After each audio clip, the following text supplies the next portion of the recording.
छिपाओ ma'am साहब, जल्दी से छिपाओ। सुन, हाँ तेरे साहब जी को ना पता नहीं चलना चाहिए कि मैं इसके अंदर छुपी हुई हूँ। आज मैं पता लगा के रहूंगी कि आखिर उनका चक्कर किससे चल रहा है। ठीक है मैम साहब।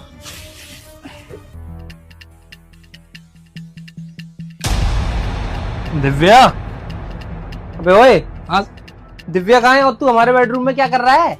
साहब जी, वो तो शॉपिंग करने गई है बाहर। शॉपिंग करने? हाँ कब? अभी गई है, थोड़ी देर पहले। सच में? सच में। बोल के गई है कितनी देर में आएगी? हाँ साहब जी बोले गई, वो कह रही थी 4 घंटे में लौट के आऊंगी। 4 घंटे में? हाँ बहुत बढ़िया वीरू, बहुत बढ़िया। तू ऐसा कर, निकल यहाँ से, निकल। अबे जाना। ठीक है, जाता हूँ साहब जी। अब बुलाता हूँ जल्दी से, वैसे भी बहुत दिन से मिला नहीं हूँ।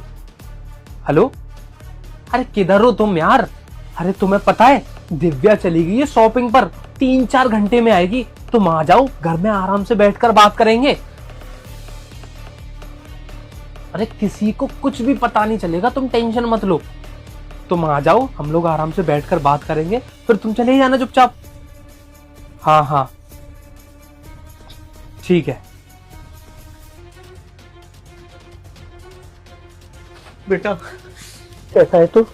पापा मैं ठीक हूँ, आप बताइए आप कैसे हो? मैं अच्छा हूँ बेटा। वो तेरी पत्नी की वजह से मैं घर नहीं आ सकता, पता नहीं क्यों मेरे से इतना गुस्सा रहती है, इतनी नफरत करती है, मेरी तो समझ से ही बाहर है। पापा अब क्या बोलूँ मैं, दिव्या से भी मैं ज़्यादा कुछ बोल नहीं पाता, क्योंकि दिव्या मुझसे बहुत प्यार करती है। और आपको तो पता है दिव्या की फैमिली में सिर्फ उसके भाई हैं, और उसके भाई की शादी हो गई है, और उसकी भाभी उसको पसंद नहीं करती है। अगर मैं दिव्या को घर से भी बाहर निकाल दूंगा तो वो भी बेचारी कहाँ जाएगी। लेकिन पापा आप मेरी बात समझना, मैं ना दिव्या को धीरे धीरे तुम्हारे बारे में चीज़ें बता रहा हूँ, मैं सारी चीज़ें नॉर्मल करने की कोशिश कर रहा हूँ।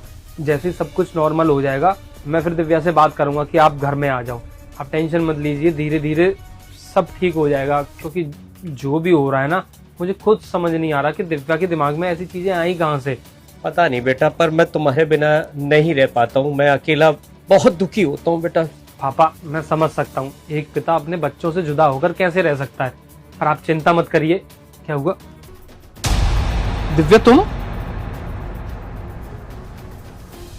दिव्या तुम इस गद्दे में छुपी हुई थी? हाँ वो सॉरी, मैं आप दोनों से माफी मांगना चाहती हूँ। मेरी वजह से आप लोगों को इतनी प्रॉब्लम हुई। तुम ये तक सोच रहे हो कि तुम मुझे घर से नहीं निकाल सकती क्योंकि मेरा कोई नहीं है तुम्हारे अलावा। इसका मतलब अगर कोई और होता तो तुम मुझे घर से निकाल देते। मुझे बहुत बुरा